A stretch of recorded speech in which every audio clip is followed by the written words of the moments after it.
Assalamualaikum warahmatullahi wabarakatuh. Apakah sah jika sujudnya hidungnya tak menempel di tempat sujud? Menempelkan hidung ke lantai itu adalah sunnah, tidak wajib, tidak rukun. Bahwa makna sujud itu menempelkan wajah. Apakah hidung itu wajah? Ya, hidung itu wajah. Kalau ada orang mengatakan hidung tak wajah, berarti wajahnya tak berhidung. Hidung itu wajah, tapi kalau sampai hidungnya maka itu afdal. Andai keningnya saja sah. Kalau Ustaz, saya sampaikan ke hidung. Kalau cerita afdal tak afdal, tak afdal kalau hidung tak menyentuh. Kalau cerita sah tak sah, maka sah tapi tak afdal. Apakah anak yatim yang ibunya menikah lagi berhak menerima santunan? Kalau sudah cerita yatim yang dibayangkan orang miskin. Di Quran banyak cerita yatim bukan miskin, anak yatim kaya. Nikah ibunya, dapat suami kaya.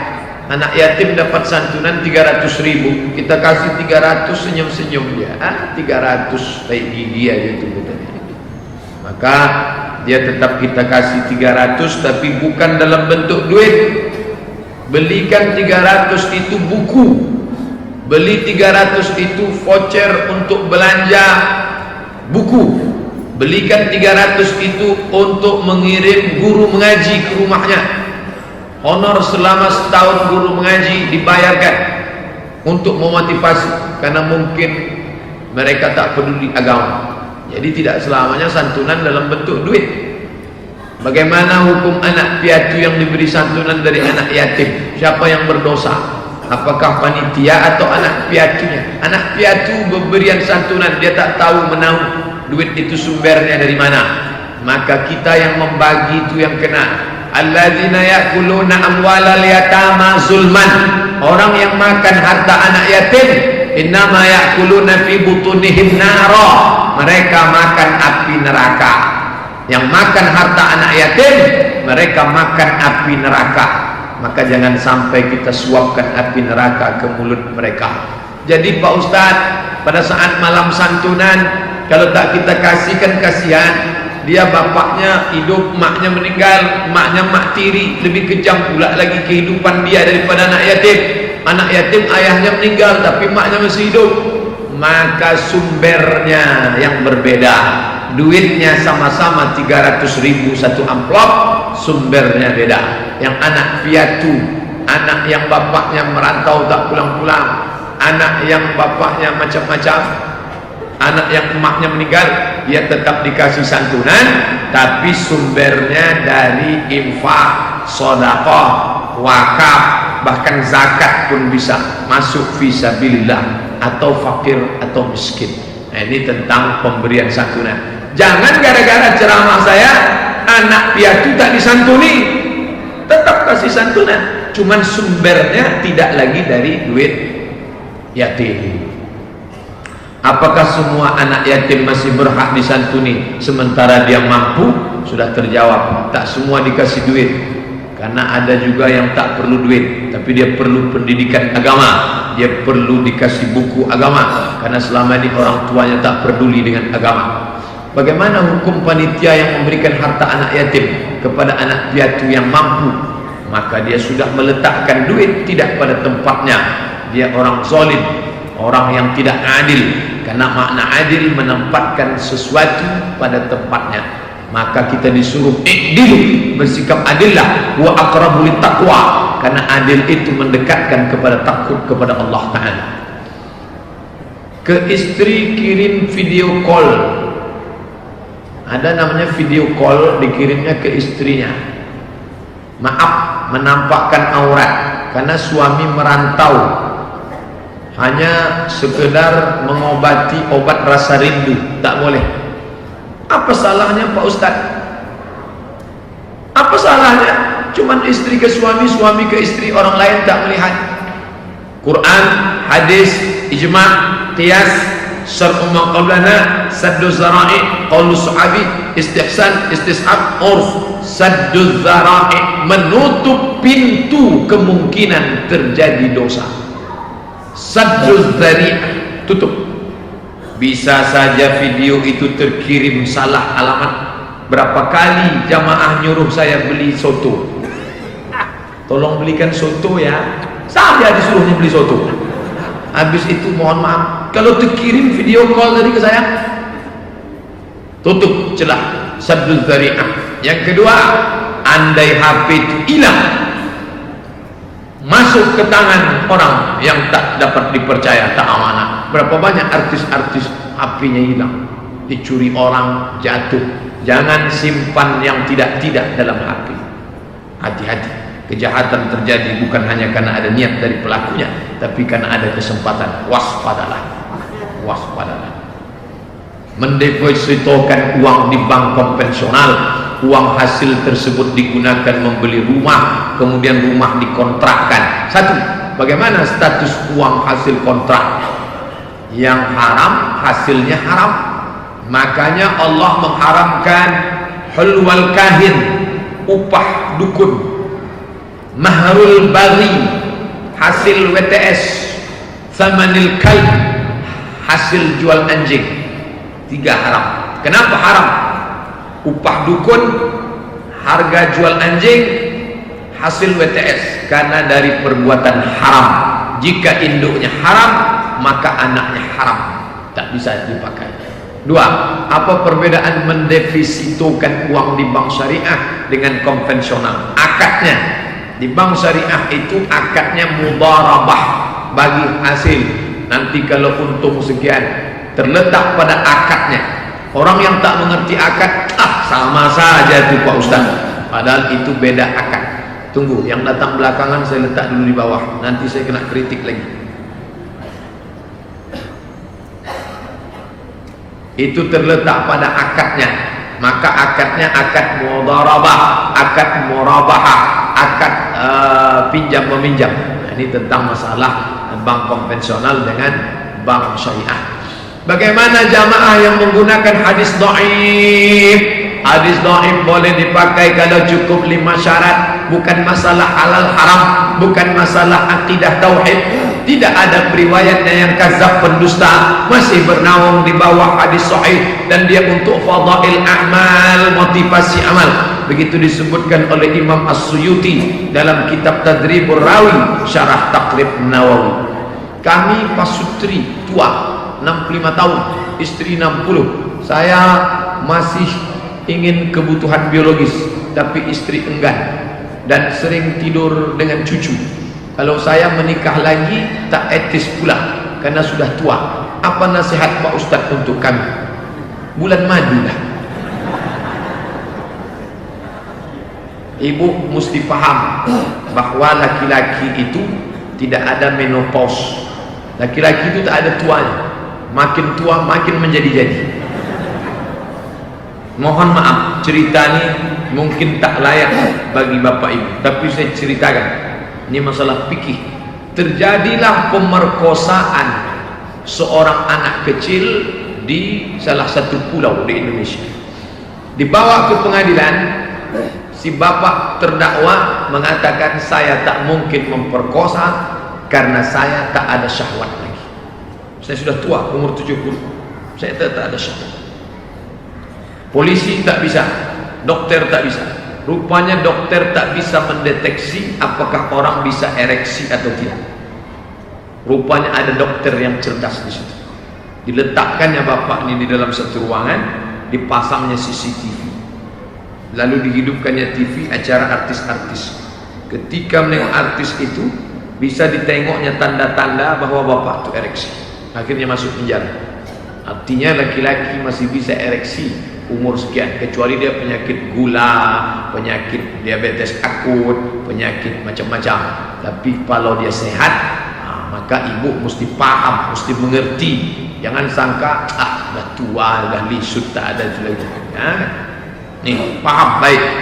Itu maka Rasulullah mengerti. Saya tak menganjurkan poligami, tak. Karena poligami itu memang dia pintu emergency door. Tapi tak semua perempuan siap. Tak siap perempuan banyak, apalagi orang di tempat kita. Paham-paham sajalah. Hukum minjam ke koperasi, apakah riba Pak Ustaz? Apapun namanya, apakah namanya simpedes, apakah namanya simpan pinjam, apakah namanya bank, apakah namanya bank kredit, apakah namanya kredit berjalan, apakah namanya inang-inang, apalah namanya, pokoknya asal berbunga maka riba. La ta'kulur riba ad'afan mudha'afah, jangan kamu makan, kamu pakai yang berlipat-lipat itu.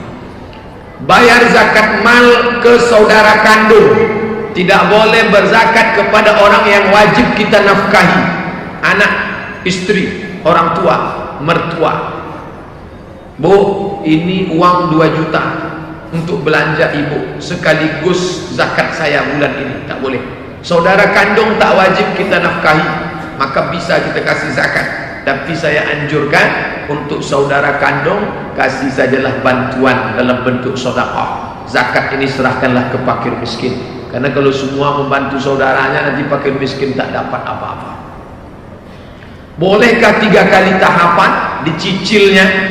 3 kali tahapan, dia harus hitung baik-baik. Kalau tidak dia lupa, dia berutang kepada Allah. Fadainullah ahaqqu an yuqda, utang kepada Allah lebih layak untuk diutamakan. Yang dianjurkan dalam fikih bukan mencicil, menyegerakan. Sebelum sampai limit waktunya cepat-cepat keluarkan. Namanya ta'jiluz zakat qabla awaniha, menyegerakan zakat sebelum masuk waktunya. Bolehkah zakat mal dialokasikan ke masjid? Buka tulisan saya di Somat Moroko blogspot.com. Tulis di situ Somat Moroko zakat, dapat. Saya ditanya pengurus masjid di Jalan Seberantas, ada orang kaya mau ngasih 100 juta uang distributor minyak, tapi kata ustaz-ustaz tak boleh zakat ke masjid.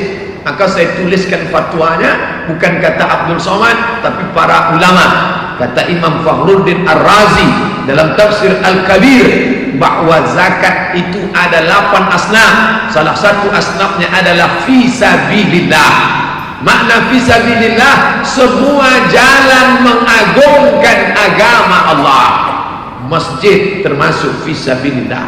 Menyekolahkan anak ke Mesir untuk pulang menjadi dai di desa terpencil, boleh dipakai fi sabilillah. Ini masjid, ini kampung, antara masjid ke kampung longsor, sungai, mesti buat jembatan, boleh buat jembatan dari uang zakat fi sabilillah. Begitu kata Imam Fakhruddin Ar-Razi, meninggal 606 Hijriah, dalam tafsirnya Tafsir Al-Kabir. Dikutip pendapat itu oleh Syekh Atiyah Saqar dalam kitabnya Fatawa Al-Azhar, kumpulan fatwa-fatwa Al-Azhar. Apakah muntah dengan tidak sengaja membatalkan puasa?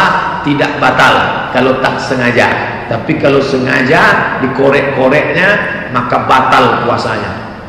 Apakah LDII itu sesat? Fatwa MUI tentang LDII belum dicabut. Status LDII di bawah pembinaan, begitu bunyinya. Kata di bawah pembinaan ini yang selalu disalahgunakan, maka dia di bawah pembinaan. Kalau dia betul-betul tobat, di mana letak kekeliruannya? Mengkafirkan orang yang tidak sepaham dengan dia. Dulu begitu, masuk ke masjidnya, maka tempat kita tegak dipelnya semua. Saya belum pernah punya kawan, tapi andai ada, saya suka itu. Kalau tahu saya masuk ke dapur-dapurnya biar dipelnya semua. Tentang zakat fitrah, menurut Imam Syafi'i, Maliki, Hambali mengeluarkan zakat fitrah dengan uang tak dibolehkan, sedangkan yang memperbolehkan itu Hanafi. Selama ini Depak mengeluarkan harga beras 2,5 bukan dengan 3,25. Apakah sah kita ikut imam yang 3 dengan uang Pak Ustaz? Maliki, Hambali, Syafi'i dengan makanan pokok beratnya 2,5, sedangkan Hanafi beratnya 3,3 atau 3,25. Kalau mau pakai uang maka pakai Hanafi, tapi kalau mau pakai beras pakai Syafi'i, Hambali, Maliki. Nah sekarang ijtihadnya bersilang, dia pakai uang tapi beratnya berat Maliki, Syafi'i, Hambali, maka ijtihadnya bersilang. Menurut fikih ini ijtihadnya bersilang, maka Majelis Ulama Sumatera Utara Majelis Ulama Sumatera Utara itu tidak membenarkan sama antara beras dengan uang. Kalau beras 2,5, kalau uang adalah 3,3 yang diuangkan. Jangan 2,5 diuangkan. Tapi Kemenak di tempat kita 2,5 diuangkan. Ternyata memang ada yang berijtihad di kalangan ulama juga, kata dia boleh. Itulah yang dipakai oleh Kemenak kita. Uang 2,5, beras pun 2,5, karena masih sama-sama ulama fikih, kata dia. Ini masalah khilafiyah. Keluar dari khilaf lebih baik. Ustaz, lalu bagaimana? Saya sudah beli beras satu plastik, saya isi 3 kilo. Loh, kenapa tak Ustaz buat 2,5? Lebih baik berlebih. Saya pakai hitungan yang 1 mud 7 on setengah. 1 mud 7 on setengah, 7 on setengah, 7 on setengah, 7 setengah. Maka 4 mud 1 sok 3 kilo. Bapak mau ikut saya 3 kilo, bagus. Mau ikut ini 2,5, tak masalah. Tapi saya pribadi suruh tiap tahun dari dulu 3 kilo, 3 kilo, 3 kilo.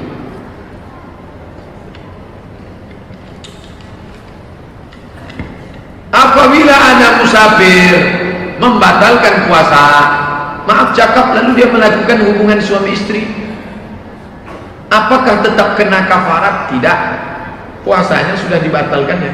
Dan dia pula orang yang tak wajib puasa. Lalu yang dimaksud dengan orang wajib membebaskan budak, puasa 60 hari berturut-turut, kasih makan fakir miskin, itu siapa? Dia sedang puasa, ditengoknya istrinya hilang kesadarannya, lalu dia berhubungan, dan dia bukan musafir. Orang musafir tak wajib puasa.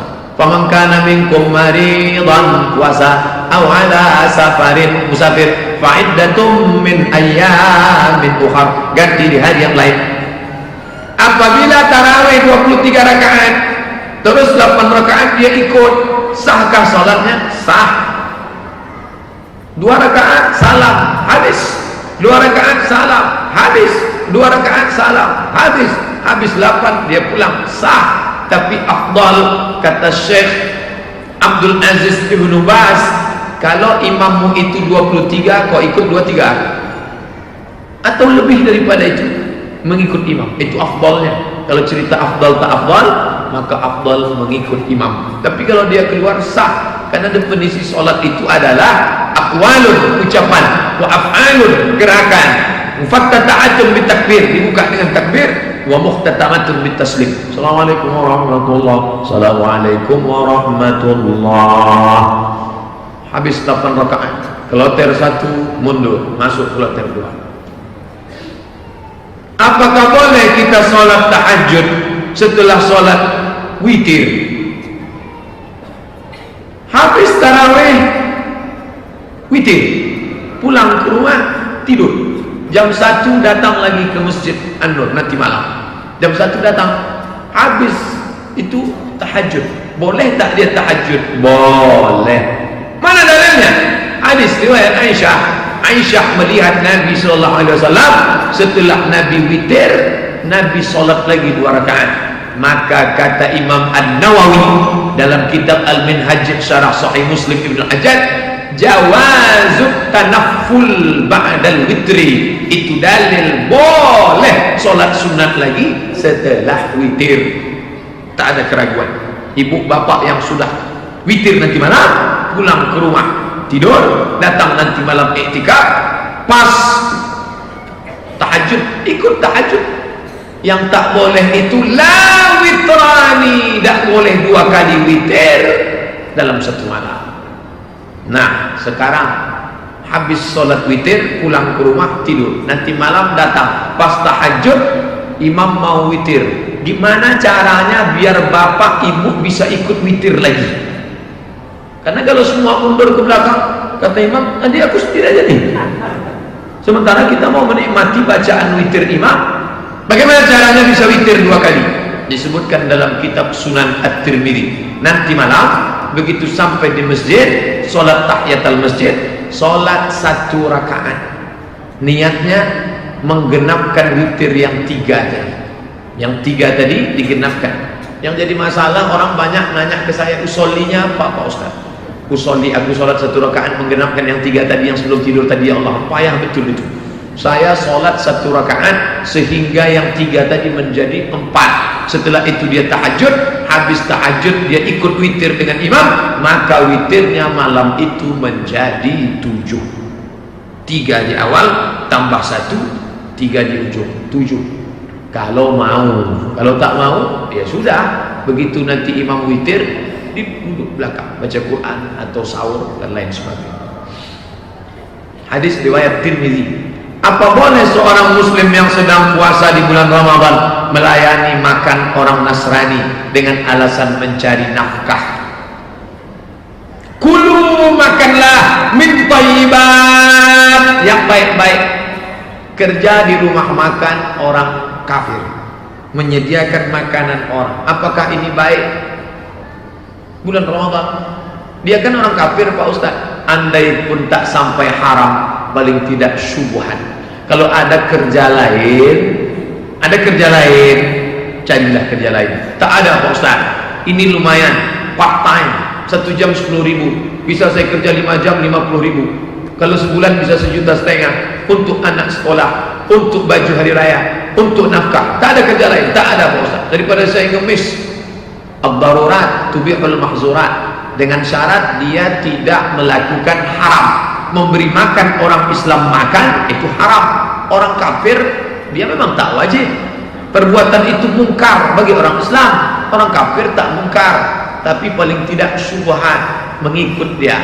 Maka usahalah cari yang haram. Maka saya anjurkan, tahun lalu sudah lewat, apa boleh buat? Akan datang bapak-bapak yang mau bayar zakat mal, bayarkan 10 hari menjelang Ramadan. Saya pribadi mengamalkan begitu. Seminggu sebelum Ramadan saya bayarkan zakat mal, bisa dapat 500, 300. Dengan itu saudara kita itu bisa puasa. Kalau kita kasih di bulan lain, duit itu habis. Tapi kalau kita kasih, dibelikannya beras, dibelikannya sarden, ikan, insya Allah bisalah dia berpuasa.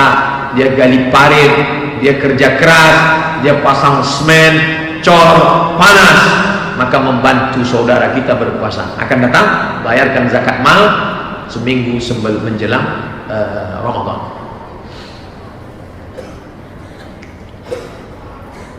Bagaimana dengan kantin-kantin di kantor? Di kantor itu tak semuanya Nasrani, apalagi di Pekanbaru. Pekanbaru ini negeri Islam. Tak dapat dijamin semua yang makan itu orang. Banyak juga yang Islam makan. Orang Islam makan haram, orang kafir makan tak haram karena dia tak wajib. Pak Ustaz, apa betul Al-Quran turun tanggal 17 Ramadan? Mohon penjelasannya. Kata Imam Abu Razin, Quran itu turunnya malam. Inna anzalnahu fi lailatin mubarakah. Malam. Inna anzalnahu fi lailatul qadar. Malam. Malam kapan? Malam kan banyak, 360 malam. Malam yang mana? Dikhususkan syahrul ramadan allazi unzila fihi al-Quran. Kalau begitu antara 29 sampai 30 malam. Sempit. Dari 360 malam, 29 malam. Malam yang keberapa? Rahasia Allah. Ulama berijtihad. Kata Imam Abu Razin malam pertama, kata Ibnu Abbas malam ke-25, kata Ubay bin Ka'ab malam ke-27, kata Abu Bakarah malam terakhir. Satu pendapat dari pendapat Imam Syafi'i, disebut juga oleh Imam As-Suyuti dalam kitab Ad-Durrul Mansur fi Tafsir bil Mahzur, malam ke-17. Itulah yang dipilih oleh Republik Indonesia, malam nuzul Quran malam 17.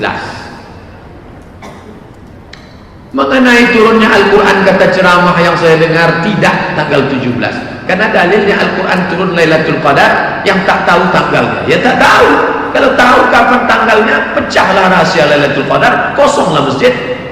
Sedangkan tak tahu aja masjid udah kosong, apalagi kalau sampai tahu. Allah rahasiakan, tak ada yang tahu siapa dapat taubat nasuha, tak ada yang tahu siapa dapat haji mabrur, tak ada yang tahu siapa dapat salat wusta, tak ada yang tahu siapa dapat 1 titik doa makbul hari Jumat. tak ada yang tahu Lailatul Qadar. Ulama berijtihad, lain ijtihad, lain kepala, lain isinya.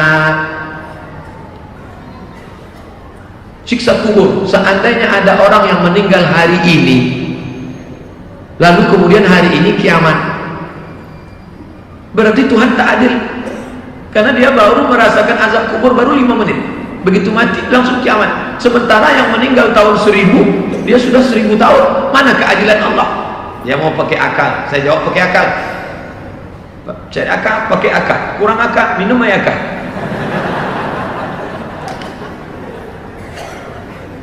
Kalau meninggal tahun 1000, berarti dia sudah 1000 tahun di azab kubur, maka dikurangkan yang 1000 itu dengan di akhirat nanti. Yang baru di azab 1 menit, maka tidak ada pengurangan. Makanya dalam kepolisian, pengadilan, potong masa tahanan. Ente minta pakai akal, saya kasih akal. Allah Maha Kuasa. Apakah orang yang di dunia kena azab, di akhirat kena lagi? Kena. Mana keadilan Allah? Kenapa di dunia dapat, di akhirat dapat lagi? Yang di dunia itu DP-nya. Nanti cashnya di sana. Yang DP-nya banyak, kurang sana. Ustaz dalilnya dari mana? Pakai akal. Kenapa Ustaz pakai akal? Karena nanya akal. Keadilan Allah kok diakal-akali. Tapi pertanyaan ini penting, jawabannya jauh lebih penting. Apa boleh kita sholat tahajud baca Quran Ustaz? Boleh. Terus suara bacaannya kuat? Iya kuat. Syekh Abdul Rahman Sudes kuat, Syekh Sumud As-Suraim kuat, Nabi waktu jadi imam kuat, baca Quran boleh. Ini Quran baca. Apa dalilnya? Huzaifah maula Aisyah sholat nengok mushaf. Waktu itu mushaf, sekarang tak ada mushaf. Mushaf besar, sekarang pakai Quran digital. Bismillahirrahmanirrahim. Kaf ha ya ain sad. Dzikru rahmati rabbika 'abdahu Zakaria idz nada rabbahu nidaan khafiyya. Istrinya di dapur, hafal abang. Tengoknya, oh nengok api. Tapi nomornya nonaktifkan. Jangan nomor aktif. Yo sebentar. Sebentar salat. Apa boleh sholat tarawih imamnya anak kecil belum akil balik? Hadis Sahih Bukhari, bukan sholat tarawih, sholat wajib bahkan. Imamnya umurnya 7 tahun. Waktu dia ruku pantatnya terbuka, anak kecil, celananya karet. Lalu seorang perempuan marah di belakang, apa ini imam? Kenapa tuh pantatnya terbuka? Karena bacaan hafalannya banyak. Tempat kita belum lazim. Waktu anak Ustadz Murtadha jadi imam masih kecil tapi hafalan banyak. Banyak orang bertanya ke saya, gimana nih Pak Ustadz? Saya tak jawab, saya tunjukkan aja hadis Sahih Bukhari tentang anak umur 7 tahun jadi imam. Bacaannya baik, wuduknya sempurna, dan yang paling penting sudah potong pita. Jangan imam tuh ujung pistol masih bersampul. Najis. Perhatikan baik-baik. Ini tentang masalah kontroversial anak kecil jadi imam. Kemarin waktu puasa saya sakit batuk, dan pada saat batuk saya muntah. Apakah puasa saya batal? Tak batal, karena tak sengaja. Soalnya saya mendengar ada ustaz yang bilang kalau muntahnya pakai suara ha batal, kalau ho tak batal. Bukan masalah suara, sengaja tak sengaja. Bolehkah kita melaksanakan sholat witir 1/4 malam setelah kita melakukan sholat witir pada masjid sholat tarawih? Boleh sholat lagi malam setelah sholat witir di masjid. Saat baca Al-Quran kadang air mata saya keluar, menetes. Bagus, hati lembut, hati begitu tenang. Begitu saat sholat, saat membaca ayat secara khusyuk kadang berlinang air mata. Apakah ini tanda hati mendapatkan berkah? Ya. Fabku, menangislah kalian. Kalau kalian tak mampu menangis, tak batal. Buatlah seakan menangis. Buat diri menangis. Nabi menyuruh menangis. Asal jangan nangis bersandiwara atau buat-buat. Menangis. Syekh Abdul Rahman Sudes. Kullama qadijas juluduhum badalna juludan ghairaha. Ketika kulit mereka gosong hangus, kami ganti dengan kulit yang baru. Liyazuqul azab. Terus sedap imamnya menangis, jamaah umrah menangis, Bilalnya menangis, ulama-ulama di Masjidil Haram menangis. Jamaah Pekanbaru menangis juga. Lama betul imam itu baru ruku. Berpikir berpakaian boleh melaksanakan sholat hajat. Berapa kali boleh melaksanakan sholat hajat dalam sehari semalam? Tak ada larangan, tak ada batasan. Hadisnya umum. Kalau ada pengkhususan, kalau ada orang melarang yang umum, mana takhsisnya? Kalau dia khususkan tanpa ada dalil khusus, namanya taksis bila mukhasis, tak bisa diterima. Ma min muslimin yuznibu zamban. Ada orang silap salah, summa yatatahhar, kemudian dia bersuci, summa yusalli rak'ataini, salat sunat 2 rakaat, summa yastaghfirullah, minta ampun kepada Allah, illa ghafarallahu lah, Allah mengampuni dosanya. Salat sunat taubat. Buya Hamka setiap selesai baca Quran, salat sunat taubat. Kenapa engkau salat, Buya? Aku terkenang almarhumah emakmu, wahai Irfan. Nama anaknya Irfan. Kata Irfan, kenapa Buya salat sunat, Buya? Salat sunat apa tadi? Salat sunat taubat. Kenapa salat sunat taubat? Aku terkenang almarhumah emakmu. Aku takut tauhidku rusak. Aku lebih banyak mengenang emakmu daripada mengenang Allah. Istrinya dia kenang, dia anggap itu dosa. Orang sekarang bukan bini dia ingat, bini orang dia ingat. Tak merasa itu dosa. Banyak masuk dosa. Sholat subuh di masjid, setelah itu pergi ke masjid lain. Bisakah sholat sunat isyraq? Tak. Belum ada ulama yang membuatnya bisa. Kalau ada mengatakan bisa, berarti berani dia tanggung jawab di hadapan Allah. Saya tak berani. Nanti saya bilang bisa tuh, bisa. Di akhirat mana Pak Ustaz? Tak boleh. Maka tetap di masjid itu kita. Saya melihat di masjid mushola ada orang-orang senang ganti-ganti pakaian baru, bagus-bagus. Saya kena nih, bagus. Sulam baju Ustaz. Ada pula orang yang berpakaian sederhana saja, tapi bersih. Ada pula orang yang berpakaian gamis, tapi juga bersih. Kalau boleh saya memilih sesuai sunnah, mana Pak Ustaz? Pakailah gamis putih semua, putih-putih, karena sunnah pakai baju putih. Bapak yang pakai gamis, baju putih-putih. Nah, Ustaz kenapa tak begitu? Saya ni kan tak di sini saja. Nanti pindah-pindah tempat. Kalau satu tempat kadang saya pakai sarung. Di Pasir Pangarayan satu tempat, kamarnya di belakang, ganti pakaian di belakang ada. Di situ cuma mau ganti. Makanya kacanya hitam 100%, sekaligus ganti pakaian. Payah.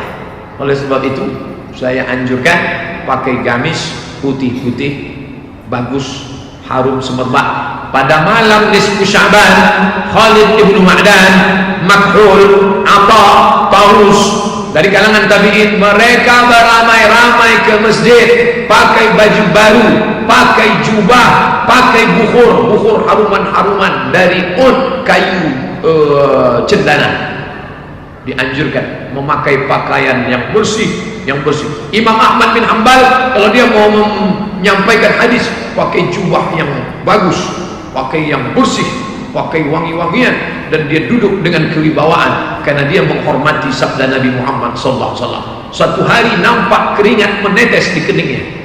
Selesai pengajian dia pun pingsan. Rupanya dia sedang disengat kalajengking. Selesai itu orang bertanya, kenapa engkau tak berhenti? Malu aku menghentikan pengajianku hanya karena disengat kalajengking. Aku malu kepada Rasulullah sallallahu alaihi wasallam. Begitu adab akhlak ahli hadis Imam Malik bin Anas, meninggal tahun 179, gurunya Imam Syafi'i. Habis waktu kita, sedangkan kertas masih banyak lagi. Saya sambung Sabtu depan insyaallah, karena janji kita pukul 7 kita ada pembagian untuk anak-anak wisuda. Terima kasih perhatian Bapak Ibu. Mohon maaf atas segala kesilapan. Subhanakallahumma wa bihamdika asyhadu an la ilaha illa anta astaghfiruka wa atubu ilaik. Wa sallallahu ala sayyidina wa maulana Muhammad wa ala alihi wa sahbihi wa sallam. Walhamdulillahirabbil alamin. Wassalamu alaikum warahmatullahi wabarakatuh.